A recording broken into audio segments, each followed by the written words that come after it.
Multiple Personality Disorder, karya Syakira Ramadhani, dan akan dibacakan oleh Syakira itu sendiri. Aku berlari di atas angin yang tertiup cukup keras, dengan air yang turun dari atas dan juga dari mataku.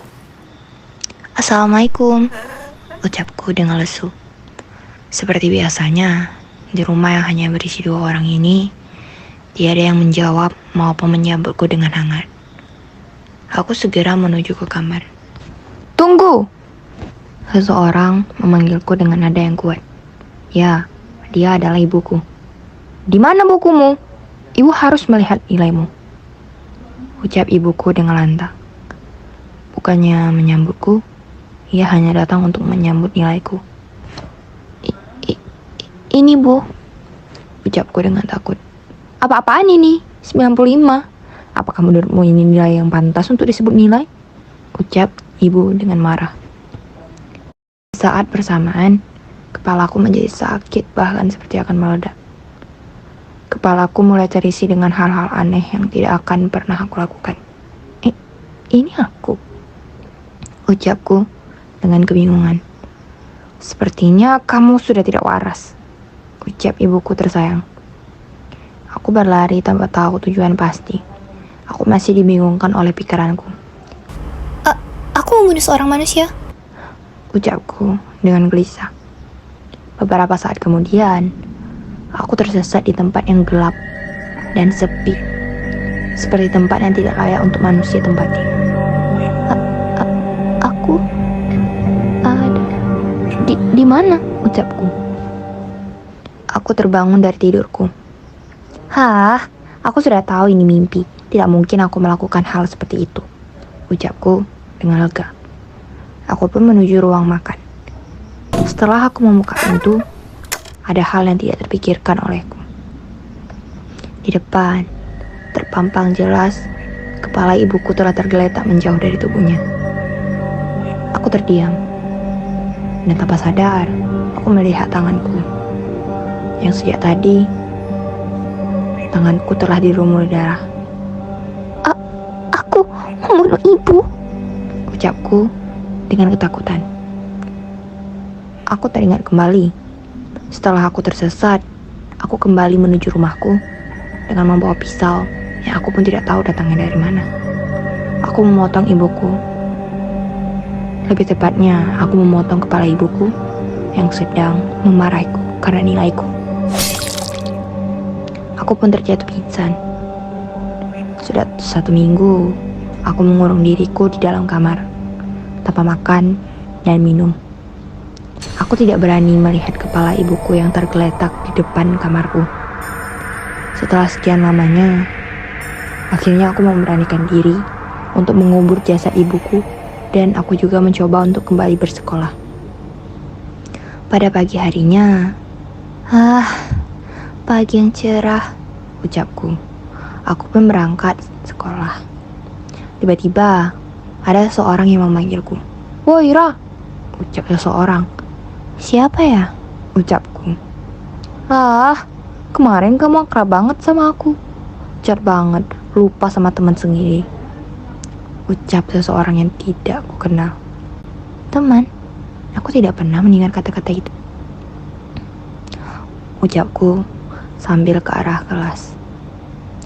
"Pasti aku bakal dilempari kertas lagi seperti biasanya," ucapku di dalam hati. Anehnya, hari ini semua orang yang ada di kelas terlihat ingin berbicara denganku. Apakah aku akan dimarahi mereka? Kenapa mereka terus menatapku?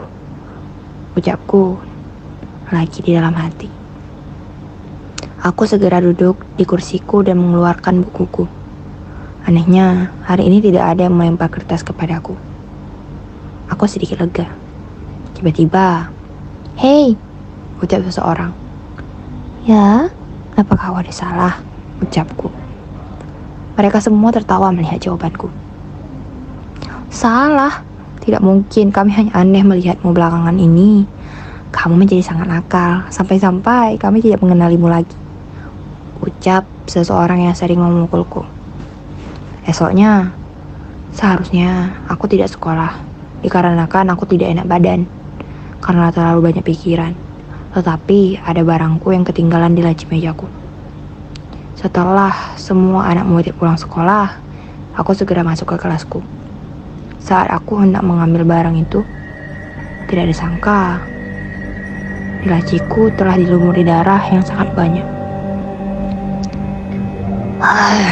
Aku sudah muak dengan semua ini. Sepertinya aku akan semakin gila, ucapku. Aku pun bergegas pergi ke psikolog. Di sana aku menyampaikan keluh kesahku selama ini. Psikolog itu tidak memberitahukan pada siapapun, dikarenakan ini adalah cerita pribadi sang pasien. Di sana aku juga ditanya berbagai macam hal. Pada akhirnya, aku tidak menyangka bahwa aku akan mengidap semacam penyakit seperti ini. Aku mengidap multiple personality disorder atau kepribadian ganda, yaitu suatu gangguan yang ditandai dengan adanya 2 atau lebih status kepribadian yang berbeda. Tidak mungkin aku mengidap suatu kepribadian seperti ini, Dok, ucapku dengan takut dan sedikit marah. Tetapi itu faktanya, ucap dokter psikolog tersebut dengan tegas. Aku tidak berkata-kata apapun dikarenakan kaget dengan jawaban dokter tersebut. Tiba-tiba terbunyi dering di handphoneku. Itu adalah panggilan dari seseorang yang sangat kurindukan sejak lama. Dia adalah ayahku tersayang. Nak, ayah di rumah. Di mana kamu dan ibumu? Ucap ayahku. Aku sedang menuju ke rumah, ayah. Ibu sedang pergi keluar, ucapku yang sedikit berbohong. Baik sayangku, cepatlah pulang. Ayah ingin memberitahukanmu sesuatu, ucap ayah. Baik ayah, ucapku yang kegirangan sampai-sampai melupakan kejadian sebelumnya.